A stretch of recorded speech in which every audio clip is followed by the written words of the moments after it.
Hello, race fans, and welcome to Road Atlanta for round 3 of the Apex Racing League GT Trophy. My name is Peter Mackay, and joining me in the commentary box this evening is Sam Fitzpatrick with Dennis Branch operating the buttons and the switches in our production booth. We've had a thrilling start to the season so far here in Monza and to Hockenheim, but we're taking our first step to stateside this season to wonderful Road Atlanta, the home of Petit Le Mans, and a third completely different challenge for our drivers tonight, Sam. Absolutely, yeah, it should be a terrific round of the championship. This one a bit more elevation change compared to the previous two meetings of the season. We've got a good championship lining up, looking very competitive in both the professional and the amateur categories. And this Road Atlanta circuit is really one of the best driving and racing circuits in the world. It's so fun in the first part of the lap, and then the long back straight really does facilitate some great overtaking opportunities.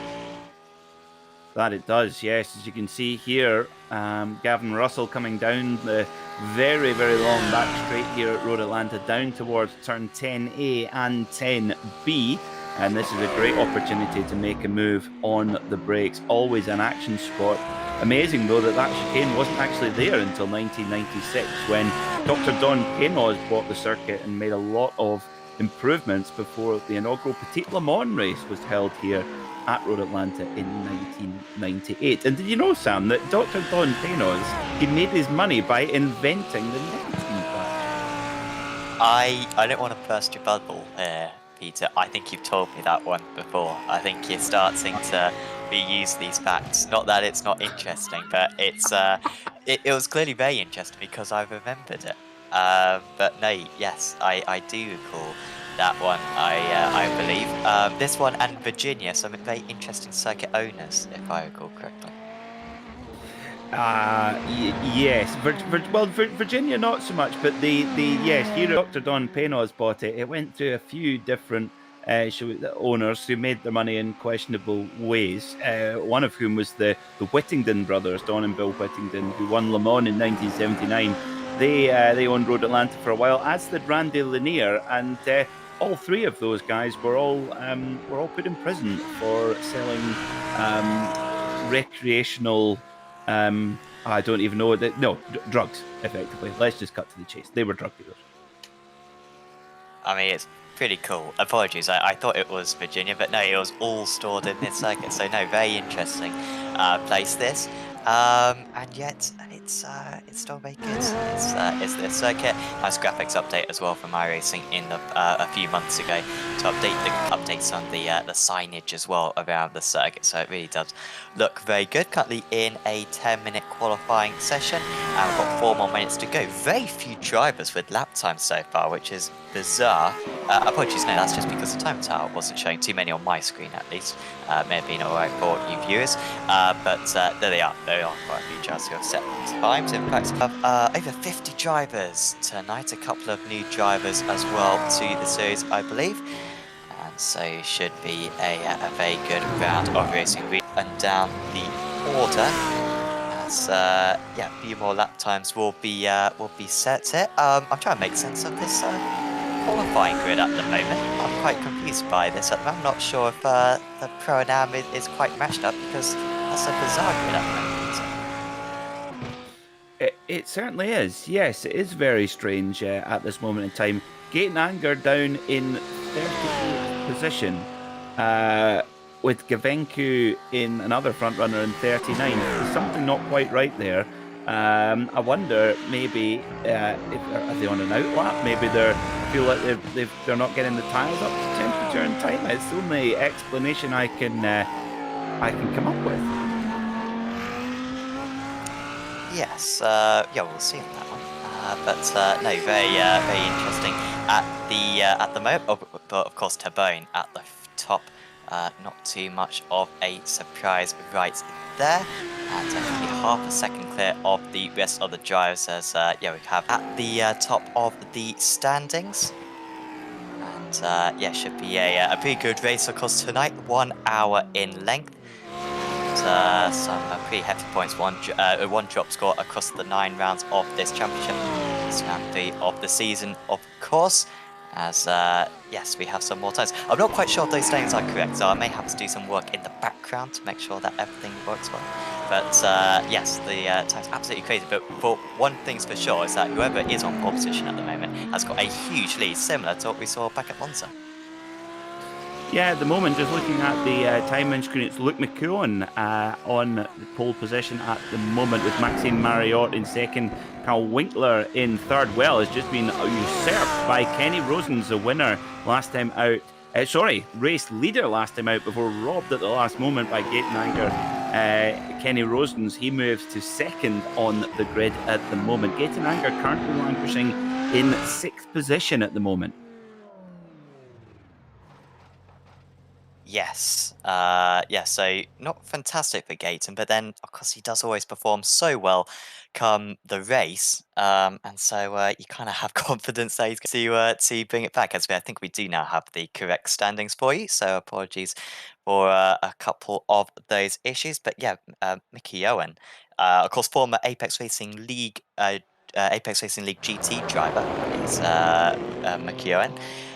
Currently at the top of the standings in his first race of the season. Also, Leon Penn, who's also in his first race of the season, up there in fifth. So, yeah, that's kind of why Anger's a little bit down. But, I mean, McCarran's a good driver, but that is an astonishing time to beat Kenny Rosens, who has been really so strong in qualifying so far this season.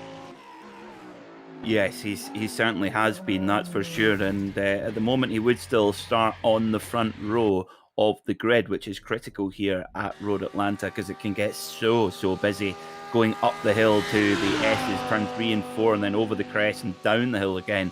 You really want to have the track position at that point. You do not want to be stuck in that angry mid-pack. And, well, for our Hockenheim race winner, Gaten Anger, well, he will be trying to avoid that as best he can, but in sixth position at the moment, and that is where he will start. So let's see then how they line up for the 60-minute race here at Michelin Raceway, Road Atlanta in Brazelton, Georgia. Luke McCowan is on pole position alongside Kenny Rosens, an advantage of nearly 0.3 of a second. Absolutely incredible. Maxime Marriott will start third alongside Carl Winkler, with Leon Penn and Gaten Anger starting on the third row. Nolan Lemery and Brandon Taboni will start on row 4, with Stefan Nikolevjevic alongside Jonathan Poulet. Callum Brandt and Hakon Grebstad roll out your sixth row of the grid. Starting 13th will be Conan Wern and Richard Gavenku, with Pascal Stix and Sven Newman starting on the 8th row. So not such a good qualifying for the Core Sim Racing guys. They had a good run at Hockenheim, all told. Mike Palich will start from 17th alongside Baptiste Schneider, followed by Dominique Engel, Corentin Collignon, Antonio Piesi, Anders Ankerson, Tom Dadswell and Dean Powell, rounding out row 12. Austin Hereford and Randy Wilson are your 13th row, followed by Kevin Fittement, Alan Cariget, Dan Murray and Peter Sikdar round out your top 30. Andrew Broom, Josh Wiggins, Dennis Meisner, Dave Erdon, Tom Bingham and Alan Hart round us up to 36 cars, and still plenty more to go. Phil Reagan, Gavin Russell, JB Rasmussen, Stephen Sander, Fernando Torres, Andrew Bremer, Steve Brown and Maury Bondwell serving what I would imagine is a qualifying ban, starting all the way back in 44th place, as will Thomas Arens from 45th. Aaron Smith will start 46th, followed by Jason Hodgson and Yuri Pepin Evers, with Angel Pedrero rounding out our 49-car grid. And for Amaury Bondwell, our race 1 winner at Monza, Sam, it's going to be a long night for him. Yeah, definitely, and I mean, just as well, a bit of a reminder to anyone who's new to the series, that will be due to an incident in the previous round. Clearly, something gone wrong there, and so if drivers do something a little bit wrong, then they can get a maybe just a point penalty. But if they do something serious, then they can get a qualifying ban plus a point penalty, and they can even get multiple qualifying bans in a single race if it's really bad, and particularly on the first lap. That type of stuff is looked very poorly upon by the stewards. And So, yeah, I must have done something there, Bonjour, but it's just about recovering those places. We've seen the incidents so far this season mainly occur around the 30th position mark. So it always seems to be the front runners in the amateur category who get caught up in that one. So actually from Bonjour, he might not be too bad there. He might be able to take advantage of any incidents that happen in front of him on that opening lap. Well, the thing is at Road Atlanta is particularly in the first couple of sectors, it's very, very narrow. So making your way through the pack can be very arduous indeed. Well, I think it's going to be a thriller. It always is here at Road Atlanta. Of course, there's no shortage of dramatic stories. Back in 2015 at the annual Petit Le Mans event, the weather was absolutely atrocious. So much standing water and waterlogged grass, and well, it was all of the Daytona prototypes and the Le Mans prototype challenge cars of that time in IMSA were all beaten by the GT car of Patrick Pilet and Nick Tandy in a Porsche 911. The last time that a GT car has beaten all of the prototypes in IMSA. Yeah, pretty crazy. I mean, especially, I mean, this track, it's still got a long straight. I mean, even in the wet, you know, a prototype's still going to be faster. But no, that's absolutely, absolutely mega. That results. I'm just waiting for the rain to come on iRacing. I'm sure I could be beaten when I'm in a P2 against a GT. Frankly, in the dry, but I think in the wet, it would probably be even more embarrassing for myself. Quite possibly, yeah. Those Michelin tyres those days, what an advert for Michelin tyres that particular day as the Continental short runners struggled away. But we're ready to go racing. Luke McCowan will lead us away in his Audi R8 V10. Off we go. We are racing at Road Atlanta for an hour here in the Apex Racing GT Trophy. And look at, whoa, a little duck and dive there from Kenny Rosens. He wants to make his way to the front straight away, but can he get that done? Side by side, up towards turn 3 and 4 for McCowan and Rosens, who gets through clean. Looks like it's going to be just McCowan, just as the Corson Racing Armada of S's. Yeah, that was super aggressive there from Rosens on the opening corner there. But yeah, couldn't quite make it stick. Further back, Vern is battling against some of the many Corso Racing drivers. That time he's just behind Sticks. Good start from Grimstone, by the way, up a couple of places. Really very few changes there in the top 30, and we did avoid, at least in the first few corners, you know, touch wood, the incidents that we've kind of come accustomed to so far this season. As I think that might be Dean Powell just trying to gain some places, currently in 26th. Top of the amateur drivers, Randy Wilson as McCowan and Rosens are going alongside out in the lead. We've also got 3 wides here. This could be disastrous. This is for the amateur lead as well. It's Wilson who manages to pull ahead. And this is Dean Powell just at the front of this in the light blue car. But yeah, he's just kept behind Wilson right there, but super close racing. Very close indeed. In fact, I would say that was really quite risky for lap 1 because they ran so close, banging doors all the way along the straight that you can really run we've got a lot of drivers from different parts of the world here. We've got some American drivers, British, German, Portuguese, Russian, and you really run the risk of that slight discrepancy. It's called netcode, which can easily cause an incident when you least expect it. So if drivers have got to be super careful when riding that close together. Now, we'll get an update on Amaury Bondwell. Where has he got to so far? Had to start all the way at the back of the pack, but yeah, Colin Young was just so good in round 1. Honestly, he's driving for a terrific team as well, and really does mix with them as well very impressively. So, yep, he's pro category. And he is, yeah, he certainly is as well. It's a really pretty even split between the pro and AM drivers in terms of the top and the bottom half of the field. If you look back at the McLaren MP412C of Thomas Arendt, up the inside he goes. at turn 7, I think the most important corner on the circuit. If you can get a good slingshot out of turn 7, you get a great run down the straight. But had to sort of compromise his entry there to get the move done, but he did. He's got the track position. Hopefully he'll be able to keep a hold of it to turn 10A and B. As we look back, Kenny Rosens has taken the lead temporarily, but McEwen, big send and a little bit of a touch there. There's no room left anymore, and there's going to be Archie Barchie side by side. Who's going to be brave? Oh, they touch again. Oh my goodness me. How in goodness me, how did they get through there without ending up in the barrier? Oh, close. Well, their pace has been sublime so far. They're pulling away from the rest of the order, but that batting, unsurprisingly, has backed them all into the rest of the field. And look at Gaten Anger. You know, never doubt this guy. Up 3 places so far, and all of a sudden he's got a terrific chance at taking his second race win of the season. But, I mean, I'm really impressed by Mickey Owen's pace right now. But Reasons is driving so aggressively, considering that he's one of the favourites for the championship. He is playing everything on the line as they go alongside once again. It'll be McEwen pulling ahead seemingly into the chicane. And yeah, in fact, Reasons was able to make that move. So Reasons up into the race lead. Indeed, yes, he did. Look, I feel, Sam, as well, that Kenny Rosens will be out to prove a point tonight, because he's kind of been...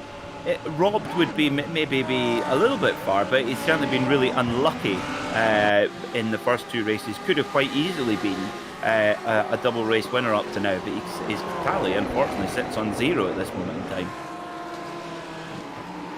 Yeah, he's been unlucky, particularly at Hockenheim, because he had that spinning. Oh, so we got Bingham wide. That was Russell. The slow front move. Now we got a car on the wall. It's Torres or Sander.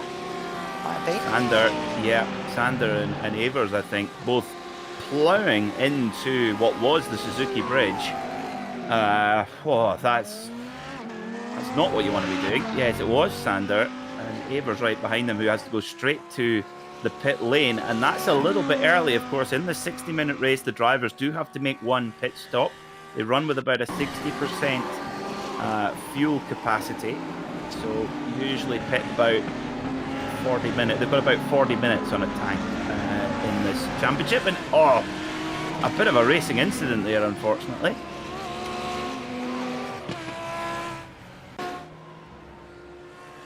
That was all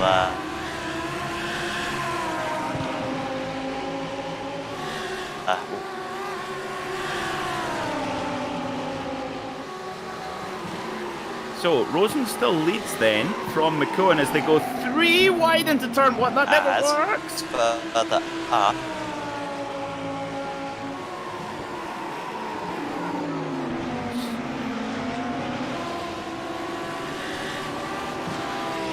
The number 126 car of Brandt getting through that little exchange unscathed. There's a lot of drivers taking a lot of risk early on right now, Sam. Yeah, they really are. I'm surprised by how aggressive they are, but fortunately, at least at the front, too many incidents so far in the race. So yeah, that is pretty impressive by the drivers. So we start the long train once again down into the chicane. Good news for Mickey Owen. I was thinking that maybe once Reasons got past, he might be able to pull away. Mickey Owen seems to have enough pace to just stay in the draft. He knows that Anger won't do anything rash and potentially kind of lose the scent of the drives ahead. So expect that Audi to keep the Belgian honest for the rest of the race. As a bit further back, Engel has chopped back a bit actually. He was right with his teammates of course earlier on. So he's now going to defend against Xeri, who has had a couple of really good opening rounds of the championship, but a poor qualifying really for Antonio. Started only in 21st place. He's left himself quite a bit to do, as Collignon remains in 20th place. He was having to go defensive against Schneider there. Yeah, you really have to hang on for dear life there, going up through turn 1, 2 and 3. As you see, Wiggins very, very late on the brakes there in the 224 Lamborghini. Great move. on Fernando Torres. You've got two legends of sport here, Wiggins and Torres. Two different sports, cycling and football. They do a bit of sim racing in their spare time, obviously. So Rosens has hit the front in the BMW, and McCohen right behind him with the Logitech Altus Esports, one of the top teams in the iRacing world. In fact, they were running in the top split of the Nürburgring 24-hour in their Audi R8. As we've got another pesky Valkyrie Esports driver to make life even more difficult for Gaten Anger, because we've got the French driver, not Belgian this time, French driver Nolan Lemery in there for that outfit. Yeah, Lemery had a terrific pace down the back straight, and was nearly up into second place. So that could be really useful for Rosens as in the lead. We've seen it in plenty of other series in the past, of course, where Just have kind of had that advantage, and trying to do that for himself as well. Apologies, folks, if that's coming through on your screen. We have a problem with our overlay for some reason. Don't know what is going on today. So obviously the action is too fast-paced here at Road Atlanta. You see Maxime Marriott. In that is not Maxime Marriott. He's a couple of spots ahead. He's in that yellow and black fiercely forward Audi. Yes, exactly. I thought I recognised the livery, and I was like, that's definitely not Maxime Marriott. There we go. Here we are, it's back. Apologies, just trying to get those ratings back up because, of course, Mickey Owen and Penn, just trying to make it clear that those guys are pro drivers out on circuit. They should have the red stripe next to their name. What's Collignon?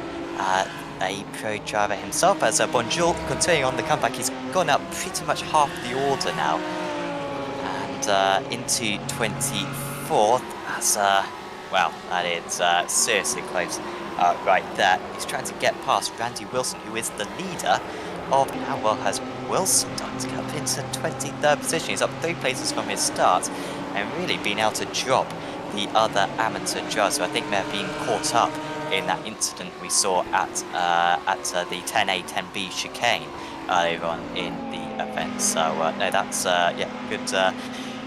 Really good lead that he's got currently in that category. And also Alan Hartley's 6th and 7th currently in the amateur category. As Dean Power's going to be overtaken there by Dadswell. Both of these guys are 3 places down from their starts. And Power just runs a little bit deep going onto the back straight. Let's see if the grunt of the Mercedes AMG GT can try and retaliate there as well. Antonio Piezzi making nice and steady progress in his Audi R8 as G. McCohen are trading fastest lap of the race so far. Rosens was quickest last time by of anybody, and then McCohen has just answered straight back again at will. You can see Lemery in there as well for Valkyrie Esports, all running the BMW, and I wonder if this might be a factor throughout the season, Sam, because the sheer number of quick drivers that Valkyrie Esports have. I mean, I know we haven't got Amaury Bondwell up there at the moment, but that's obviously he had to serve his qualifying ban. But in normal circumstances, having so many allies up the front can be very, very handy indeed.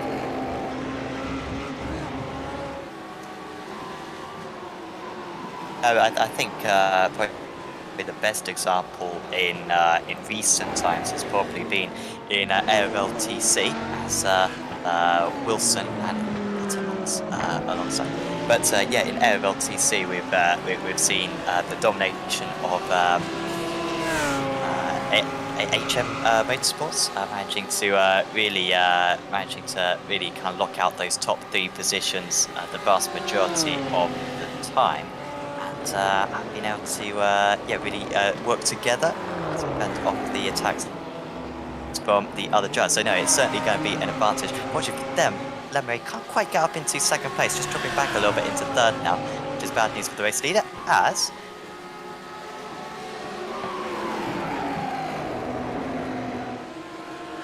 He's got a huge train of cars right now behind him, trying to get whilst Byrne is down 5. So this train might.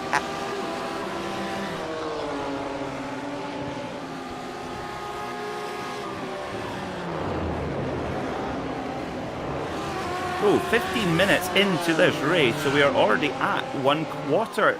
And, well, it's impossible to call right now. Rosens and McCone trading fastest laps back and forward, but Lemery and Anger not too far away, and you've always got to watch the wily fox that is Gaten Anger. He could be sitting there saving lots and lots of fuel, just lifting off right there on the leading train. And he can just take it nice and steady, keep his tyres in good condition, and just keep that fuel number to a positive one. And when it comes to the pit stop, he'll save that time on the lane. Let's ride on board with Gaten Anger for a few, we can hear how he's doing. So, yep, there you go. Big lift and coast. So what he's doing there, dear viewer, is just trying to save as much fuel as he possibly can, because any fuel he saves on track, that's fuel he doesn't have to put in at the pumps. You can just see that there as well, being able to use the draft of the car in front. It just pulls him along. And we saw him do this a number of times last season, Sam, in the ARLGT trophy, and the amount of times where he would pull a blinder in the pit stop. Economy and Lamborghini are two words you don't often use in the same sentence. Yeah, exactly. Their miles per gallon isn't exactly something to boast about, is it? No, it works fine, doesn't it? And can often make that extra lap. And most importantly, just those 2 seconds shorts on fuel, because you can imagine if he had 2 seconds shorts now, he'd take the lead by about 0.8 of a second. So, yeah, he knows exactly what he's doing here. Anger, however, the pace of the leaders is very strong. Reasons in clean air. I doubt he's able to lift and coast too much because he runs the risk of dropping back. And he has just dropped it back a little bit there, 10th of a second slower than the driver ahead on that last lap, as Pixeri is starting to pull away as we kind of expected, and it's left Byrne to cancel all these drivers behind. We can also see that Kenny Rosen's teammate Lemery has moved up into second position past McKeown, so maybe McKeown is just playing a clever game of fuel saving as well. Of course, the Lamborghini and the Audi, they share the same engine, 5.2 litre V10, naturally aspirated engine, which is almost quite unusual these days as well, but wonderful to have it. And of course, that Lamborghini, although this weekend we have the Nürburgring 24-hour, normally focused towards the big German factories, Audi, BMW, Mercedes, Porsche, but actually Lamborghini with a decent, oh dear, with Tom Dadswell just scraping the wall there. You'll be lucky to get away with that. But yeah, those Lamborghinis starting to be more of them turn up at the Nürburgring. The Hankook team, full cast of Lamborghini factory drivers for the Hankook team, and also Conrad Motorsport team with incredible heritage at the Green Hell. I'd always like the look of kind of the lower GT cars. I must say, a bit like the C8s. It's a little bit like that.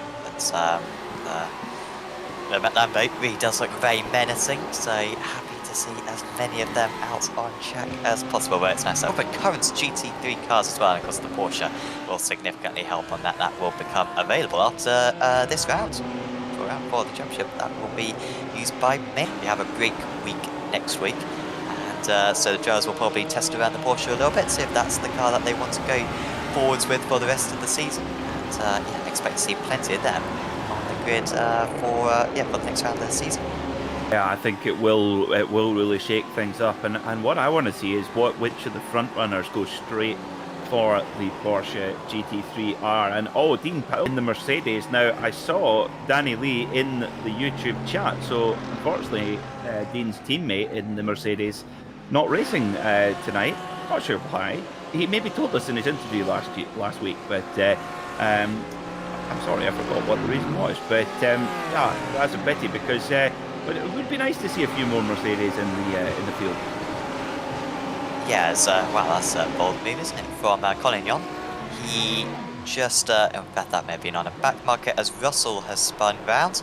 that is around where the leaders are actually. So he's going to have a lot of cars to wait for. So yeah, here he was. He wasn't a lap down before this.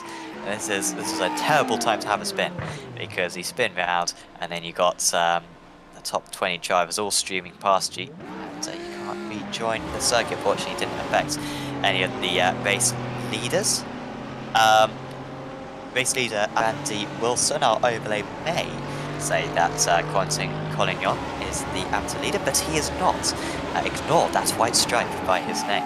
It is Randy Wilson who's the proper amateur leader, and you can see he's got a few cars back to Karagiet. And so far, this amateur category has been really unpredictable. We've only had 2 rounds of this championship so far, but due to the incidents we've had on the first lap, no one has been able to, really, I think the combined points from anyone as we've got a spinner. That's Wilson from the lead then.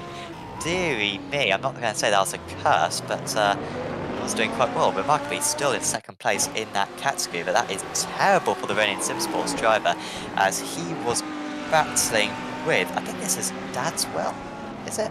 Maybe not. And he just ran a little bit wide there. In fact, it was, I think that may have been Steve Brown, maybe. It was certainly around that area, maybe Steven Sander. Yes, it was. Yeah, Steven Sander. That's what I love on these GT3 cars. They have the LED position light on the windscreen, which is so helpful to know where the drivers are on track or in the race, I should say. So yes, that was driver. So that's a shame for Randy Wilson. It looked like he just got clipped there and got turned around a bit. Hard to apportion blame. It just sort of funnels into the apex there, and yeah, it caught him out, unfortunately. Of course, all the good work he did early on in the race will not be in vain, because of course he, as you said, Sam, he put a lot of distance between himself and his class rivals.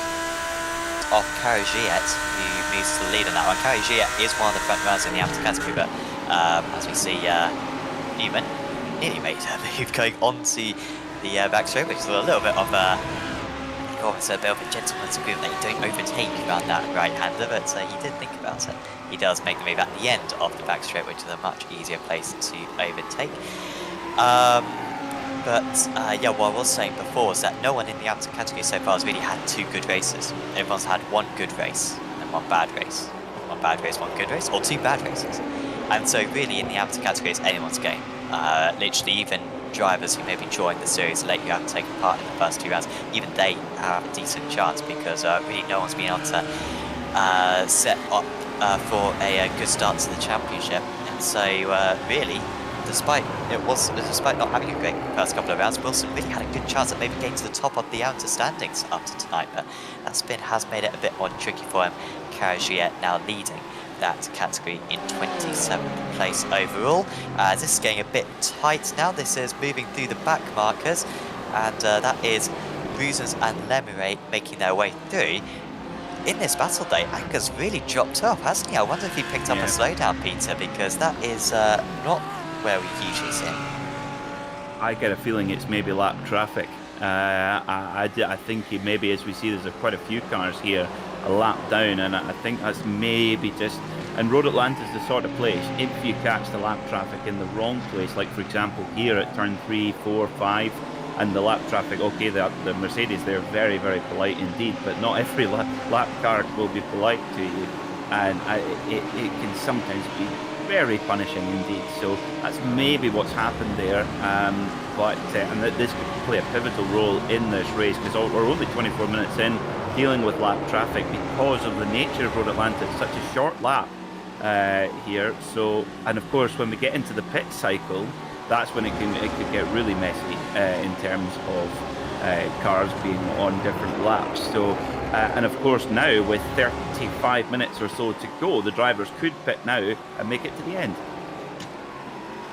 Yes, these drivers are limited to 60% fuel tank, and so you should be able to go 35 minutes on tank of fuel. So yep, they can get to the end from here on in. As that was very close. That's Wilson just on the apologies, that's Engel moving past, isn't it? With so many back markers after the incidents we've seen, the drivers do get a faster pass. So if you're involved in a big wreck and you take back to the pits, then you kind of lose a lap. And I think that's part of the reason why we got so many drivers kind of in amongst the drivers on the lead lap. We've got many drivers 1 lap down. So you can see their resilience. They continue on in the race, can still score points. Winkler versus Nikola Jovic. Apologies, no, Winkler's a little bit further up the road. Nikola Jovic has dropped back. He had a poor last lap, did Nikola Jovic, into the 1:20s compared to the low 19s of the race leaders. And that put him into Brandon Tambone. At the moment, for VKC Racing Esports, Sikathenku and Pule, real high quality 4 drivers right now, battling for 7th place. They'd be wanting to battle for slightly higher places right now. Once again, familiar story, traffic, which is playing a massive role in this race so far. Well, haven't we got a wonderful array of nationalities here? Of course, got Winkler is German, Nikolajevic, Russian. Now, what is that flag beside Tabone? You're much better at the flag.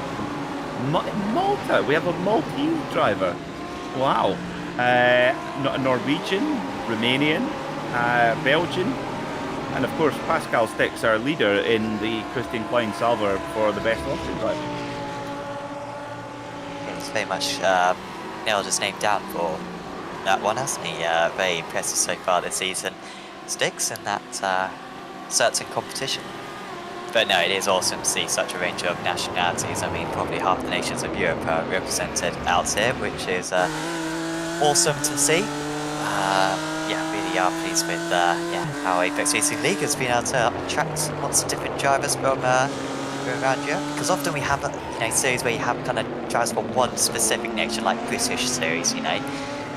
We've broadcasted a lot of them on Apex Racing TV in the past. But to see such a multinational grid as this, it's pretty cool. Also, the ping ain't bad either, compared to maybe if we had a few more Americans.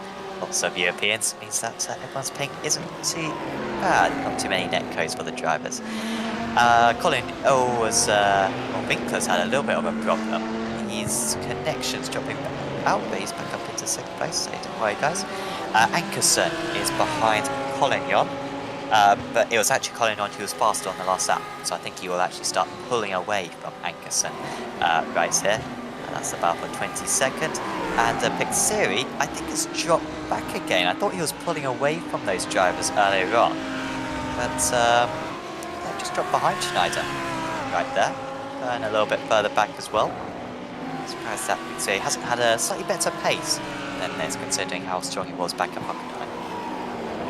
Yeah, it's a strange one. And interesting, in Hockenheim, Pixiri was really leapt forward after the pit stop. He was very, very good on his pit strategy and on fuel economy as well. So we might see him hop forward a bit again. We'll see. Quite a different circuit here at Road Atlanta. Needs the car set up quite differently. So it's a proper bumpy circuit here as well. And you've got to be careful on the curb strikes as well, because the car can get quite loose. And then you've got amazing turn 1. For me, it's just one of the most incredible corners. I mean, it's incredible in a prototype, but even in these GT cars, you really are taking a deep breath in every time. Yeah, the outside curb of the turn was absolutely vicious. I mean, I don't know what they put on it, but you dip a wheel onto it and you're going to spin most of the time, even in these GT cars, let alone, of course, a single-seater. We haven't had, and we were broadcasting around this circuit in the IGP Fun series on Sunday, and myself and Marco Barbino were discussing how we didn't really see many crashes at the end of the S's, where you go onto the big curve and you can kind of get some oscillations. We haven't really seen too much of that tonight either. I'm sure we will do. Still got half the race to go, but drivers are very neat and tidy around the back end of this SS section. Yeah, I think that's where the traction control system is really, really helpful on these GT3 cars when you're coming through the blind crest, and you can really run it over the curb there. You can use probably more throttle than you perhaps think is really sensible, but often the traction control is just, if you can get the traction control just set just right, it's there to give you a just enough of a helping hand. And of course, that's where also the stability of each car really helps as well. BMW, very, very stable car as well, as probably most of all, the Lamborghini. The Audi, very, very fast in the right hands. With a good driver on board, the Audi is really, really impressive. But oh my word, is it twitchy? When it's not happy, it's really not happy. Yeah, lots of pro teams tend to run the Audi, but it's not quite used so much at maybe this level. Because, yeah, as you say, it is a very tricky car to nail. Hereford is into the pits, one of the first drivers to come into the pits. Also Fitzmont as well. A real good battle is forming in the amateur category. So if we see Karagiet, you'll see behind Karagiet we've got pretty much the entire amateur field. The top 10 amateurs are all, admittedly there's still some spaces being left by them. You've got Karagiet here.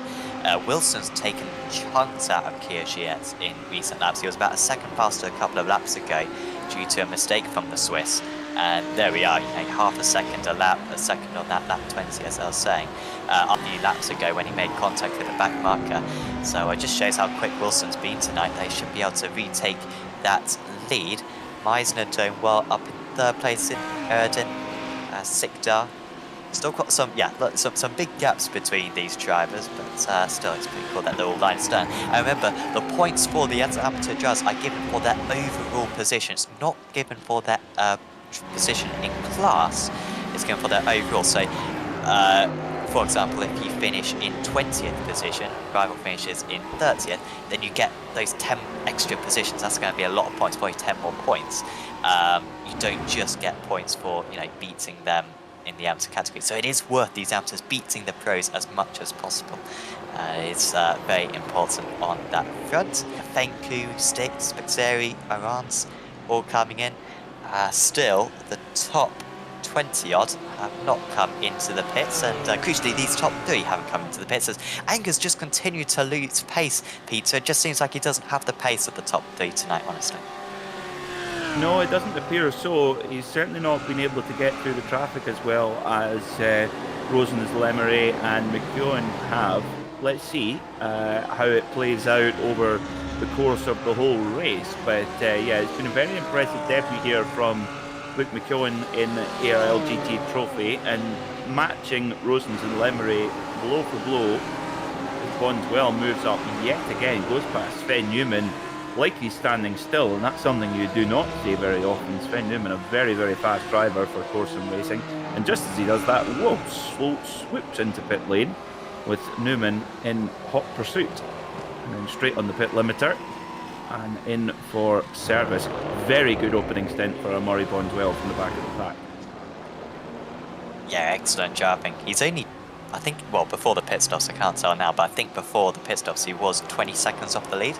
That's amazing. To start as far back as he did. I think off the rolling start you've already lost like 10 seconds. Oh, wow. That was one of the Ferraris coming back onto circuit. I think that wasn't Steve Brown. I accused Steve Brown earlier on. I think that was Rasmussen that time, JB Rasmussen, who was coming back onto circuit, and yeah, nearly caused absolute chaos there for Mikio, and he barely had to lift out of it in the end. He's not hesitating one bit. Now, will these drivers have to come in on this lap? I think they may have to. They've got traffic around them as well, absolutely surrounding these top 3, and it does seem they are all going to come into the pits, but McKeown did manage that extra lap, and this is really his chance here, but he might have a bit too much traffic, Peter. He needs to get past these drivers very quick. Oh, this is going to be fascinating to see, of course, now on low that extra lap, and he's caught the back markers at the worst possible place. Once again, it's a Ferrari thwarting his progress, so this could be critical. With Rosens and Lemery, if they come out in traffic as well, it's going to be the track is going to be really, really busy over the next 5 minutes or so. You can see from our SDK Gaming overlay track map on your top right hand side of your screen, you can see all these little red and white M&Ms circling around pro cars. White ones are AM cars, and the number signals their position. So the two former leaders, Rosens and Lemery, back out on circuit, and it's just McCohen really of the front runners who needs to is stop.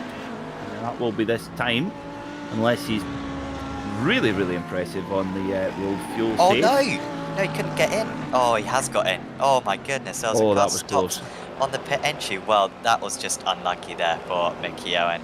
I mean, I guess you could say he could see the traffic up ahead of him and maybe he should have pitted anyway, but when you got the chance, when you're third in the line, you got to go for it. And yeah, some question driver, and good work there for Mickey Owen to go round the outside and just got within the line in time. But I don't think there's any chance of him jumping either reasons. Maybe there was a possibility, but these guys have had a completely clean out lap, and I think if anything, will probably extend their lead.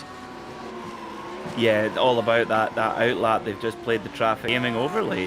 Sam would have been able to tell that. Well, just as they say that, Luke McCowan pops out in the lead, and if you're Kenny Rosen at the wheel of that Valkyrie BMW as the Audi driver comes out and takes the track position, well, that what does that say, Sam? Does that mean Luke McCowan was just holding? Well, he was saving fuel, certainly, because his pit stop time was 2 seconds shorter than Reason's. I mean, that's not particularly surprising. What's surprising was that he was 1.7 seconds shorter than Lemery.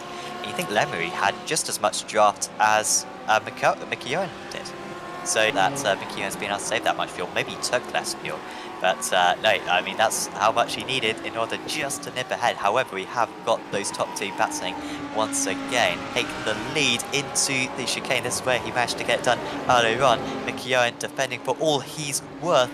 Up the inside again goes Roosers, but there's contact between the two of them, and sliding through from third position is Lemery, and Mickey Owen was the loser out there. And frankly, Peter, that was just a matter of time, because from lap one, those two... Yeah, I'll try and reserve judgment there, but that was, yeah, you're right, Sam. They've been racing very, very hard with one car, and really, it didn't appear to be a great deal of room left on the circuit for Luke McCowan there, and he really had nowhere else to go but the grass.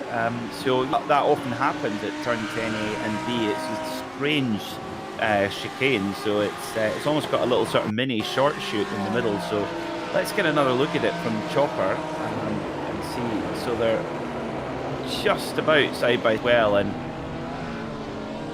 I don't know. It seemed a little bit on the heavy side there from Rosens, in my view. And well, will there be a switch between the teammates? I guess Lemery's got a good chance at the championship still. But yeah, Reasons. I am really surprised that he's fought this hard. Maybe he's not taking the championship too seriously, and I don't mean that, you know, harshly or anything. You know, you know, these guys are racing out here for fun. After all, you know, they should be enjoyable. And he may, you know, bouncing that hard for the race lead midway through the race. Kind of indicated that he wasn't too concerned about having a collision there. And of course, at least they've managed to knock off Mickey Owen, and they've still got a gap to Angus, so not too bad. In the amateur category, we have now got Wilson back to the head.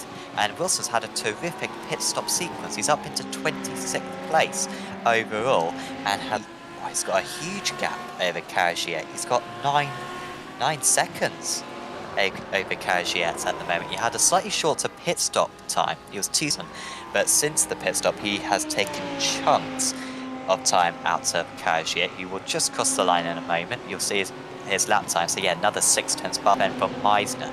So it really does show the pace that Randy Wilson has had tonight, that he's had contact, had a spin, and yet he's still 10 seconds out in the lead. Impressive indeed from Randy Wilson, that is for sure. As you see, Nikolajevic going just past Maxime Marriott for fiercely forward racing. Well, I wouldn't write McCowan off at all at this point. He's gone a couple of tenths quicker than Lemery and Rosen's last time by, and remember how much of a margin McCowan had in qualifying, 3 tenths. And I wonder here, Sam, will we see perfect formation flying and coordination from Lemery and Rosen's, or will we see maybe a little bit of bickering and any little tiny loss in momentum, and McCowan will be all over them? And look who he's bringing with him, the wily devil, Gaten Anger, who was about, and they came out of their pit stop. Now he's right back in this motor race once again. Yeah, and you put it right. You know, Mickey Owen is bringing along Anger. Anger's got the draft from the car ahead. That'll be a good distance away from him. So, I mean, don't know how Gaten does it. Honestly, how he's got a second and a first so far this season. As Rusens does overtake Lemery, which is a big surprise. Lemery probably didn't defend that one too much into the chicane, and Rusens getting past. I think that's good news for both of these drivers, honestly, because I think Lemery was going to hold Rusens up and going to drop them back. But yeah, more traffic. Oh, that's Gafenki, and Gafenki, he just got past Rebstad. Bonjour as well, just behind Bonjour, only 19 seconds off the lead, despite starting down in 40. About to gain another place here, not even fighting that one. Rebstad probably realising the caliber of driver who he's racing against.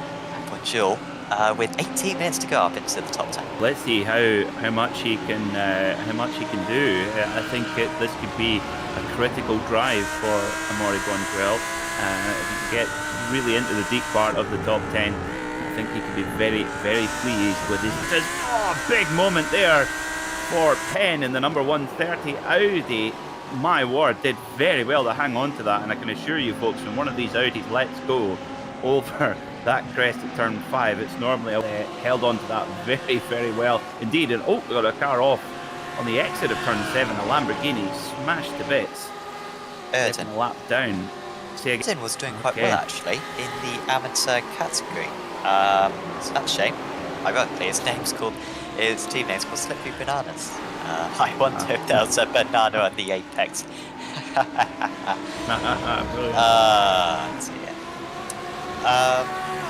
Always like a Mario Kart reference. Yeah, yeah, exactly.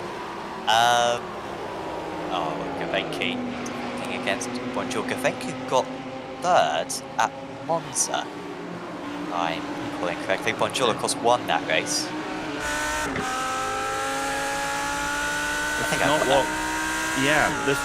You do.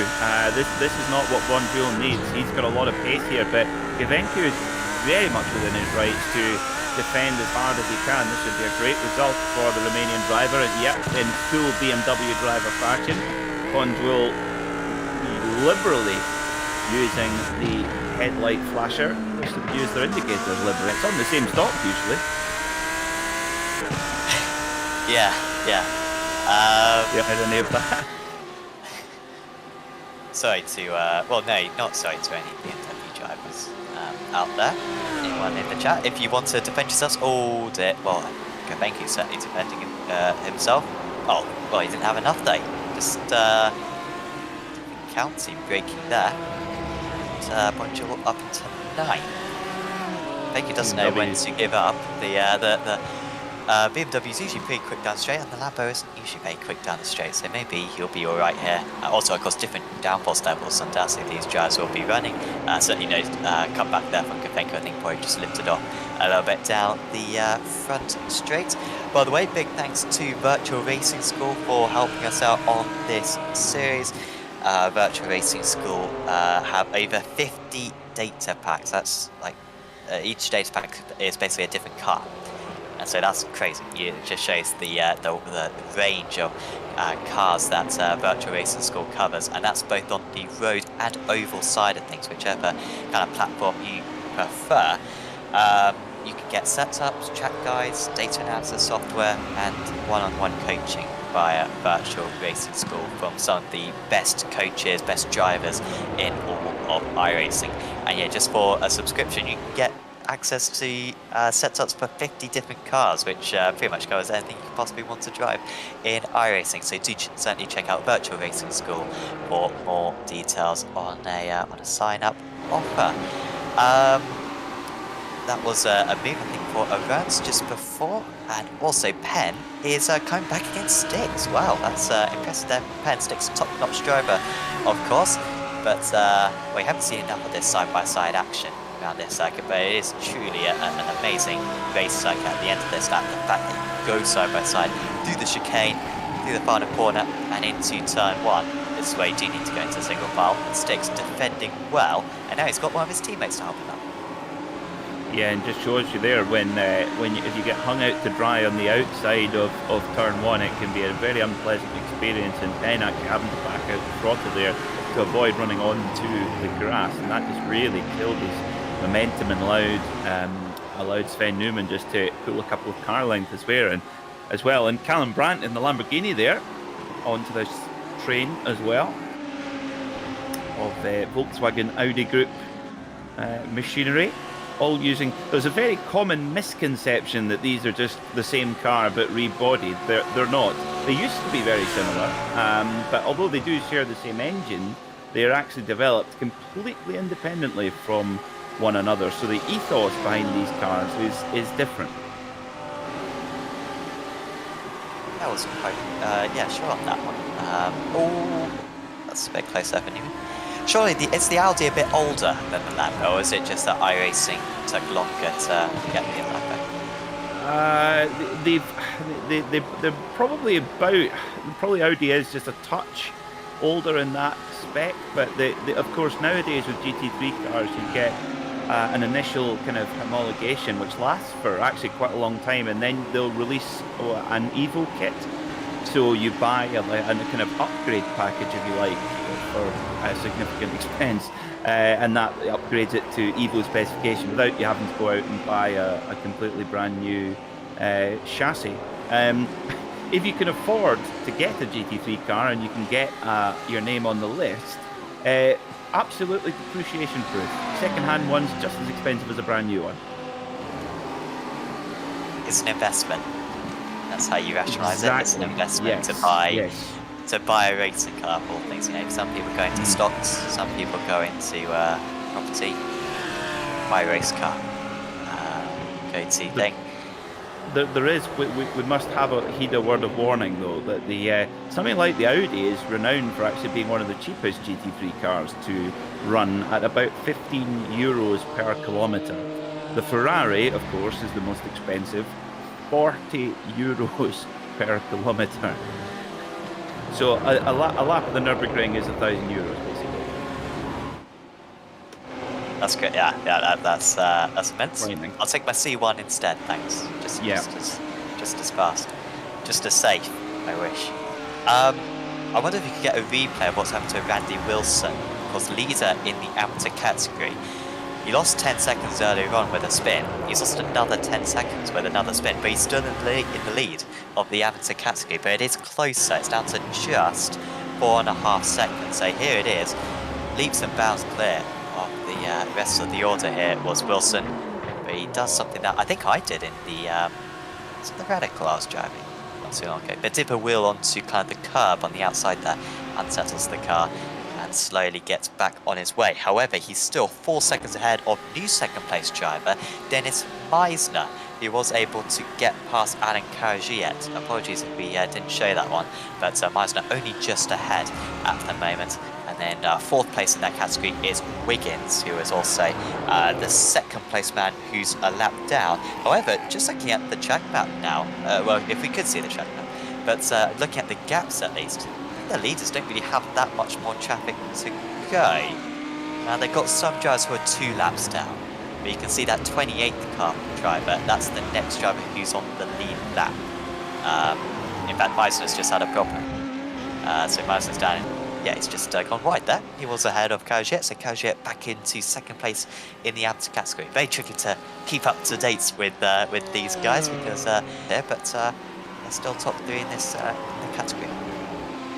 An interesting dynamic at the front here. The gap between Kenny Rosens and Lemeray, just it's been hovering at almost exactly the same amount for quite a while now, just hovering around kind of half a second or so. Flying formation. It turns out it's going to be flying formation. I think they know, both Rosens and Lemeray know that if they fight with one another, they will invite party, and I do not think they're on the Valkyrie Esports guest list at this moment in time. No, exactly. It's been a good battle. I'm sure Mercurio and is absolutely seething in that car right now. But again, I mean, we've highlighted it a few times today. When you've got teammates around you, it does make the race so much easier.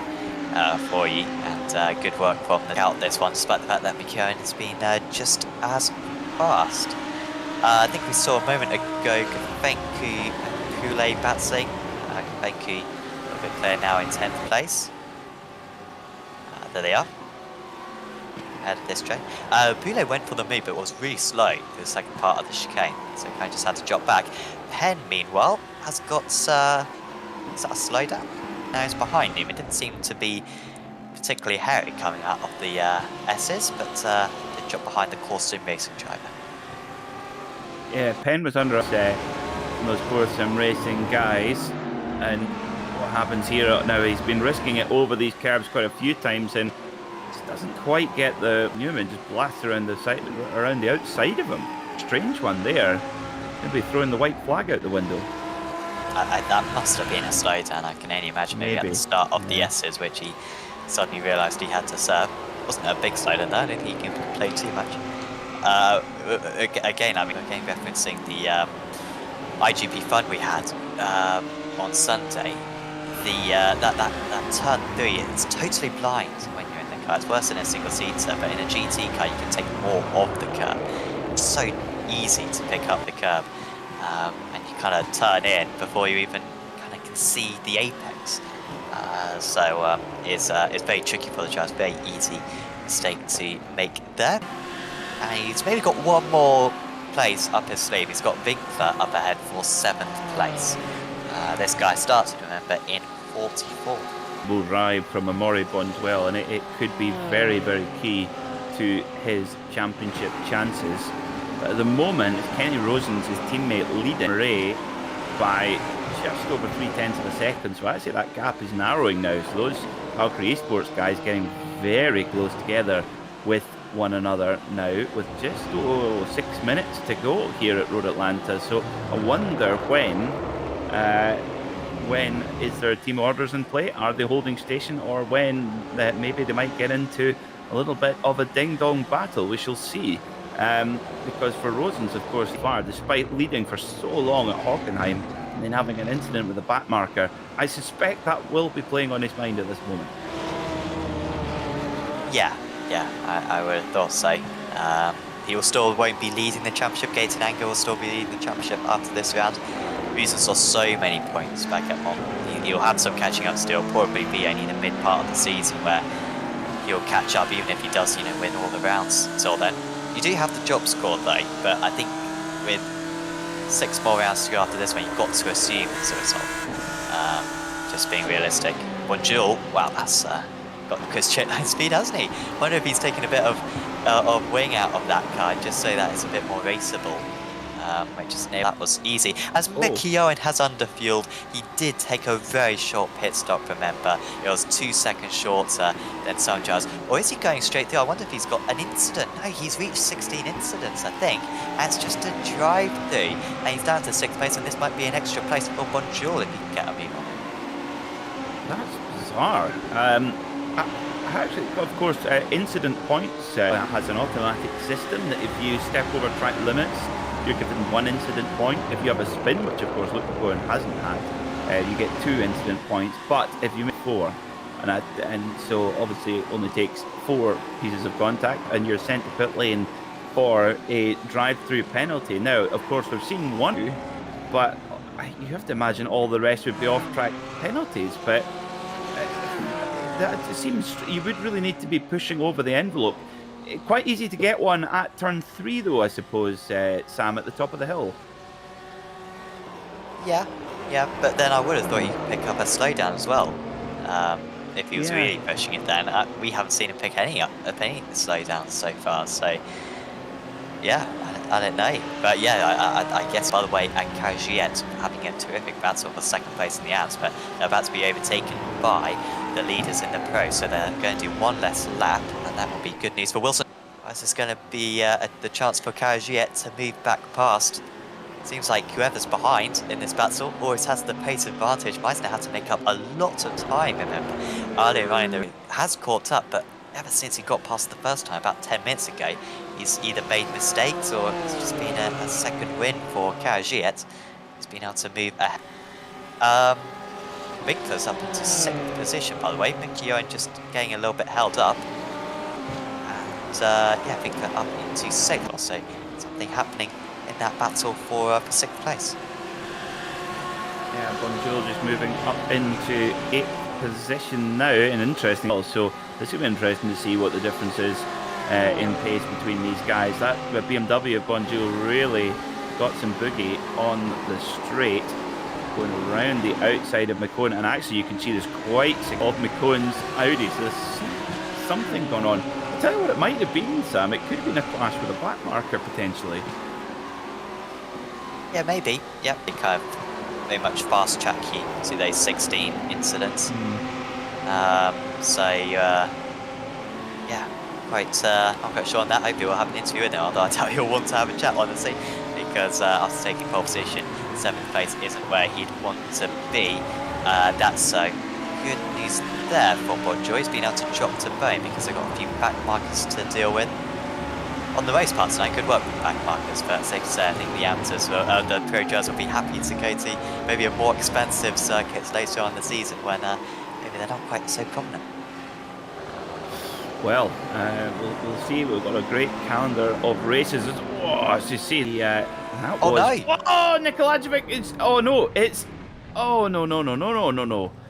That's not good news there. That's Karadziej and Meisner tangling together. And can any other AMs take advantage? No, they've got such a big gap to Wiggins. Like, they've stayed in 2nd and 3rd, so there you go. Just need to make sure they haven't picked up too many incidents right there, because that'll be 2x. Yeah, Wiggins still another 3.6 seconds behind, but I get the cut back and just into the rear, and then they'll kind of hook together, which made getting away a bit more tricky. Yes, and so they both, hopefully neither driver's got significant damage. They're bound to have a little bit of an effect, but nevertheless, there's a heck of a lot of damage at the front of McCohen's Audi, so there's definitely something happened, because it was not like that before. But of course, who does that benefit, Sam? Peyton Anger, our defending champion, and of course, although can't be able to strike back and get a win, well, and he does come up over the bridge now as well. Kenny Rosens finally gets his win here in the Apex Racing League GT Trophy. They come over the line. Valkyrie Esports, Lemery in 2nd, and Gaten Anger, the defending champion, in 3rd place. And of course, Sam, although Rosens has got his win, well, he's not actually got that, reduced the gap that much to Gaten Anger, our championship leader. Yanko will place considering his weak qualifying, so he finished there. And Nikolajevic, great result under the radar, him and Marriott in 4th and 5th. Bonjour up to 6th. He gained so many places he gained overall. Absolutely wonderful performance from him. And Mickey managed to pass Winkler on the last lap. So Bonjour, how quick the Belgian was tonight. As Wilson is the only driver lead lap in the amateur category. He's had his setbacks. He had a spin with a back marker, had a spin by himself. They lost 20 seconds combined.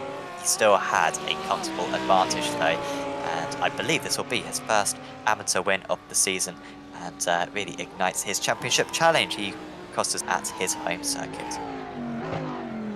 Yeah, brilliant stuff there from Randy Wilson. Thoroughly deserved the win. Just so quick all day long, and yeah, thoroughly deserved his AM class win. But Kenny Rosens, of course, put it on pole at Monza by 0.4 of a second, and that didn't go to plan.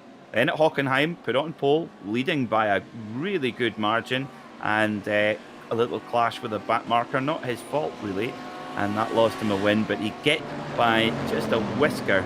They both come over the line in flying formation. Gaten Anger, though, the championship leader, winner at Hockenheim, on the podium once again for his rivals to get a jump on him. Stefani Nikolajevic was 4th, with Maxime Marriott rounding out the top 5 for Fiercely Forward. Among 44th to 6th place, absolutely extraordinary. Carl Winker came home in 7th, with Brandon Taboni 8th, Richard Gafencu 9th, and Jonathan Poole Pro Class top 10. And looking at your AM drivers as well, now it's showing Corentin Collignon. He is not in the AM class, he is in the Pro class. So Randy Wilson at Road Atlanta, with Dennis Meisner second, followed by Alan Carigier, Josh Wiggins, Peter Sikdar, Andrew Broom, Jason Hodgins, Phil Reagan, Angel Pedrero, and Fernando Torres, rounding out your AM class top 10. Quite a high rate of attrition in the AM class today here at Road Atlanta, Sam. Yeah, like kind of the same as we've seen in the first two races. Unfortunately, I was having some technical issues, or trying to sort out some technical issues earlier on, so I didn't see the kind of pile up we had at the chicane. But I assume that involved quite a few amateur drivers, and once again, no one can get like a good run in the amateur category. So I mean, if you're a driver who wants to sign up for the series, and well, yeah, if you're a driver who wants to sign up for the series, you should join anyway. But like the fact that the amateur category so far has been so open, if you join as an amateur, the admins will decide whether you're an amateur or pro, then you could genuinely win the championship. So it's very much worth doing. Of course, sign up details can be found at apexracingleague.com. By the way, quick shout out to another one of our sponsors tonight, SDK Gaming, who provide our incredible overlay. SDK Gaming, the absolute best live timing software, best HUD as well you can get for iRacing, whether that's for streaming like we do, or whether it's for a heads-up display, because obviously you can have a fuel calculator. Got so many fuel stats. I didn't know how many stats you can make about fuel usage, but SDK Gaming do find many stats about it, and it's all useful stuff to help you know how much fuel to put in at your pit stop, and you can lay it out in so many different ways that it is a terrific piece of kit. So do check out sdk-gaming.co.uk for a 14-day free trial. You can try it. If it's not quite what you want, then you can use it for free. But I imagine everyone who does try it will want to use it for the future. No interviews at the moment, Peter. There's 50 odd drivers out there. How does no one want to have a chat with us? I could probably construct quite a few reasons why they wouldn't want to speak to you and I, Sam. But that's another another matter. We don't have the wonderfully eloquent Danny Lee with us tonight. He always comes in and gives us a good breakdown of the racing action. I tell you what, it's brilliant racing tonight at Road Atlanta, a proper driver's circuit. It's really would see in North America. Yeah, yeah. And it's old school as well. Kind of have a circuit like this created. Yeah, America has some pretty cool circuits. And it's awesome that, of course, iRacing have Horizon. Knock Hill, of course, the top of everyone's priorities, I'm sure. Might even have that in a couple of weeks' time. I doubt it, but it is, of course, being developed. Yeah, we've got, I think, some more American circuits coming up for the rest of the season. We've got a break week, of course, next week because of week 13. And that's the iRacing will probably be so no chance of us hosting a race meeting for that time. However, after that, we'll have a week's break, and then we'll be back at Watkins Glen, so another American circuit, and a real favourite of the Jazz. That's using the boot layout as well, so the full course, if you will. Oh yeah, that's I will look forward to because yeah, Watkins Glen is a proper circuit, of course, home of the famous Wayland's 6 hour of the Glen, and you actually speak to a lot of the drivers, like guys like Andy Lally and Ryan DL, who have been racing in the United States in sports car racing for such a long time, and they always say to me, they say, "Oh, Watkins Glen, that's what it's about." When you go through those S's, pretty much flat out, it's a buzz apparently.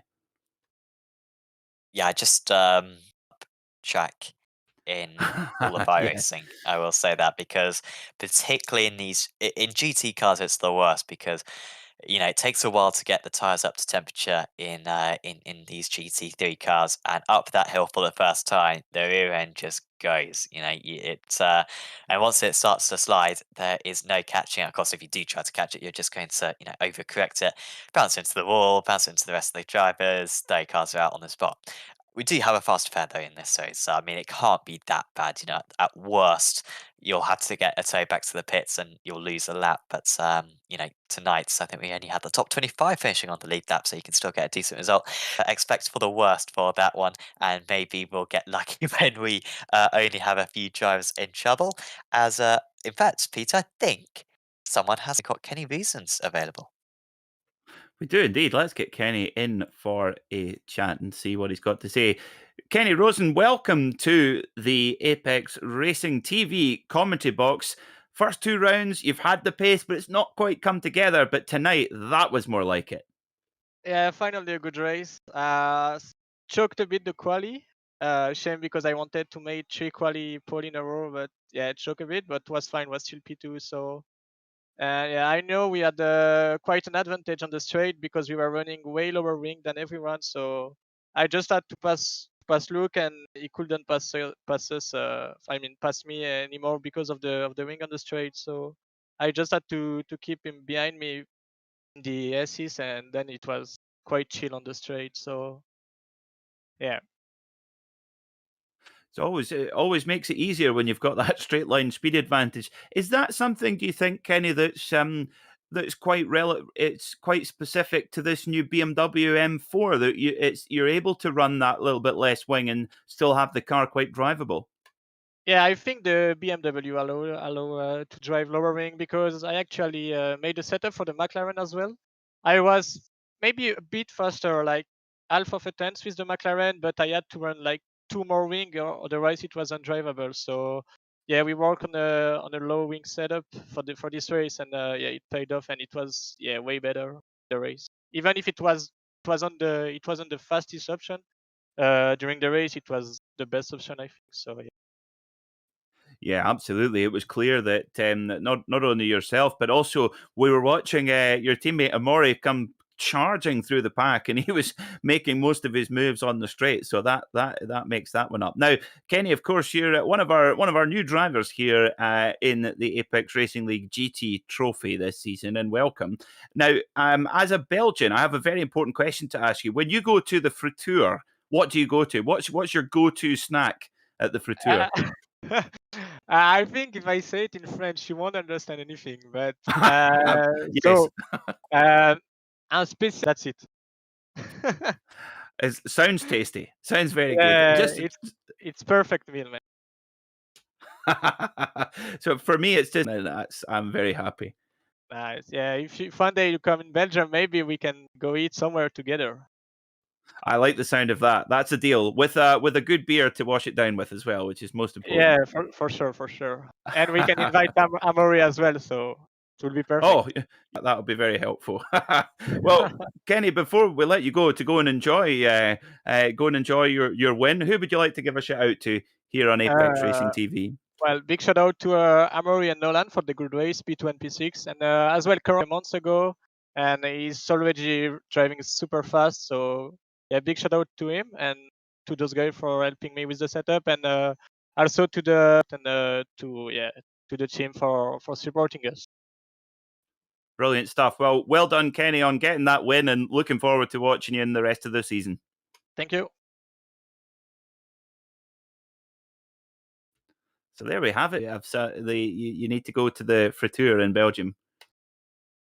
There you go. Yep, it's only a short journey over. I mean, I'm a bit offended that I wasn't invited to that gathering. Honestly. I think we're both invited. That's what I heard. I didn't hear anything to the contrary. Did you? Okay. Well, I'll be there. You want me or not? Oh, absolutely. I think it sounded like a very convivial occasion. So I think it's fair game. Awesome. I look forward Yeah. to it, and yeah, that'll be good fun. We can maybe go to Zolder and Spa whilst we're at it as well. They're Oh, the only well, two Belgian landmarks well, there's some good breweries in Belgium. Really, really good breweries. And well, hopefully we'll be able to get into Belgium by the time this Spa 24-hour rolls around, because that's my bucket list. But yeah, I think we were both on the invite list there, Sam. I'm confident with that with that one. Awesome. I look for sponsors for this series, Apex Racing Academy, who do check tutorials, setups, some solo coaching sessions, using it for 29 different data packs, and that's for road and rallycross racing as well. Got some of the best rallycross drivers in the world. Of course, Dane Baird is one of them, our co-commentator. He's racing tonight on the iRacing official channel. But no, some much better drivers than Dane do the coaching for that, and you can get some setups for these GT3 cars as well. It's also got some amazing software. I mean, I use Apex Racing Academy religiously because of its ease of use. I was just loading into a Porsche Cup session earlier on this week, and all the setups downloaded. You know, I've got a subscription for it. Downloads all the setups as I load into the sim, so I can just go into my load up the setup, and I'm away. Don't have to fiddle around with downloading the setup from the website, then moving it into the right folder and whatnot. It's all there straight away. It's some terrific kit. So do check out apexracingac.com for more details.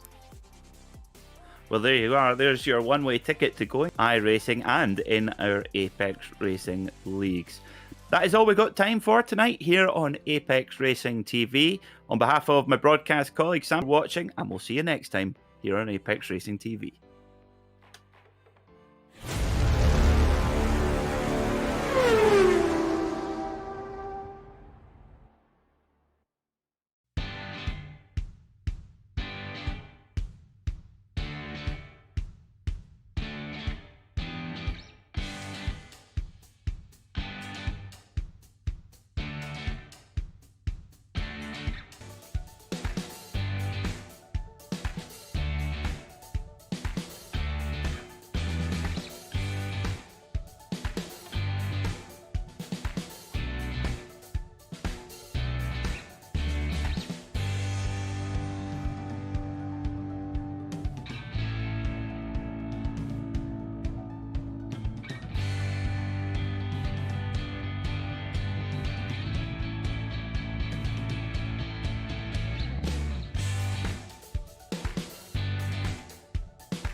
Virtual Racing School was developed to provide support to the next generation of sim racers. No matter if you're a rookie or veteran or what car or track you'll be racing, our goal is to provide training every step of the way.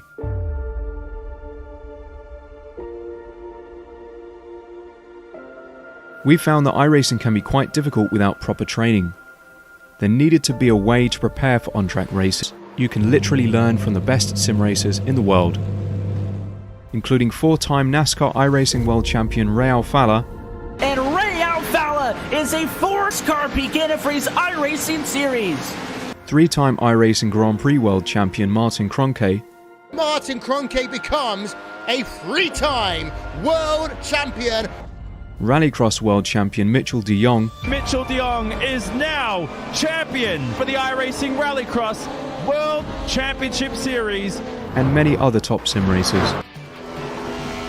Data packs include everything you need to start learning. Our World Championship coaches create the data packs by setting a hot lap or a series of fast laps for you to compare, analyze, and replicate. Include a tutorial where the coach points out techniques they use to hit the fast lap.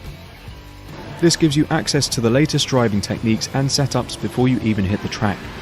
Sign up for a free account and download the VRS telemetry logger. With this application running seamlessly in the background, your laps automatically start syncing to the VRS website. Whether it's your data, the coaches, or your teammates, VRS will automatically target improvement opportunities so you can get up to speed even faster.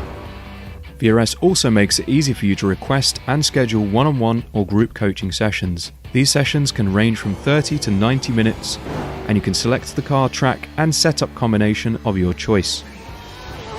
Visit virtualracingschool.com today to sign up and get started.